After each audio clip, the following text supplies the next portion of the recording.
வணக்கம் நண்பா. ஆர்யாவோட அடுத்த படத்தோட ப்ராஜெக்ட்டோட ஃபர்ஸ்ட் லுக் லான்ச் பண்ணிட்டாங்க. இந்த படத்துக்கு வந்து ஆன் த கார்டுன்னு சொல்லிட்டு டைட்டில் வச்சுருக்காங்க. இந்த ஃபர்ஸ்ட் லுக் என்ன மாதிரி இம்பாக்டை கிரியேட் பண்ணியிருக்குன்னு சொல்லிட்டு இந்த வீடியோ நம்ம டீட்டெயிலாக டிஸ்கஸ் பண்ணுவோம்.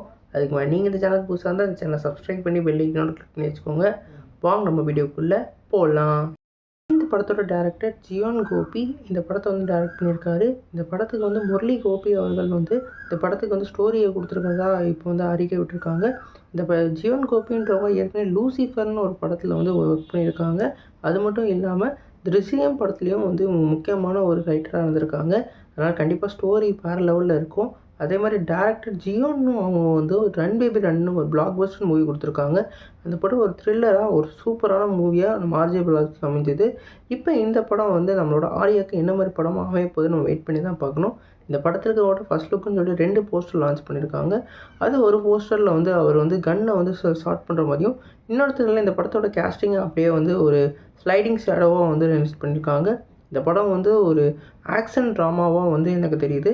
குறிப்பாக வந்து இந்த டேரக்டர் எப்பயுமே ஒரு ஃபாஸ்ட்டான ஸ்க்ரீன் பிளேயோடு தான் வந்து பயணிப்பார். குறிப்பாக அதே மாதிரி இந்த படத்தோட ஸ்டோரி ரைட்டரும் வந்து ஒரு த்ரில்லருக்கு வந்து சஸ்பென்ஸ்லாம் கொடுத்துக்கிட்டே இருப்பார். இவங்க 2 பேரும் சேர்ந்தனால ஒரு ஆக்ஷன் த்ரில்லராக இந்த படம் வந்து ரெடியாக நிறைய வாய்ப்பு இருக்குது. நம்ம ஆர்யாவை பொறுத்த வரைக்கும் அவரோட லைனப்பில் வந்து சார்பேட்டா பரம்பரை 2 அப்புறம் இந்த படம்னு சொல்லிட்டு நிறையா படம் லைனப்பில் வச்சுருக்காரு. அவர் வந்து அவரோட லாஸ்ட்டு படம் வந்து அவருக்கு சரியாக போகலை. அந்த படத்துக்கு அப்புறம் இந்த படம் ஒரு கம்பேக் கொடுக்குற சிச்சுவேஷனில் தான் இருக்கார். குறிப்பாக அந்த படம் வந்து ஒரு டிசாஸ்டரான மூவியாக வந்து மாறிச்சு. குறிப்பாக எக்ஸ்பெக்டேஷன்லாம் நிறையா இருந்தாலும் அந்த படம் வந்து ஓடாமல் போயிருந்தது.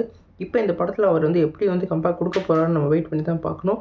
நீங்கள் சொல்லுங்கள் ஃப்ரெண்ட்ஸ், இந்த ஃபர்ஸ்ட் லுக் அண்ட் செகண்ட் லுக்கு பார்த்தீங்களா? உங்களுக்கு என்ன தோணுச்சு? இந்த படத்துக்கு உங்களுக்கு வந்து என்ன மாதிரி எக்ஸ்பெக்டேஷன் கிரியேட் ஆகிருக்கு? நான் சொன்ன இன்ஃபர்மேஷன்லாம் உங்களுக்கு வந்து எவ்வளோ யூஸ்ஃபுல்லாக இருக்குன்னு சொல்லிட்டு கமெண்ட் பாக்ஸில் கமெண்ட் பண்ணுங்கள். இந்த வீடியோ உங்கள் சேனலுக்கு லைக் பண்ணுங்கள். இந்த சேனலுக்கு புதுசாக இருந்தால் சப்ஸ்கிரைப் பண்ணுங்கள். நன்றி.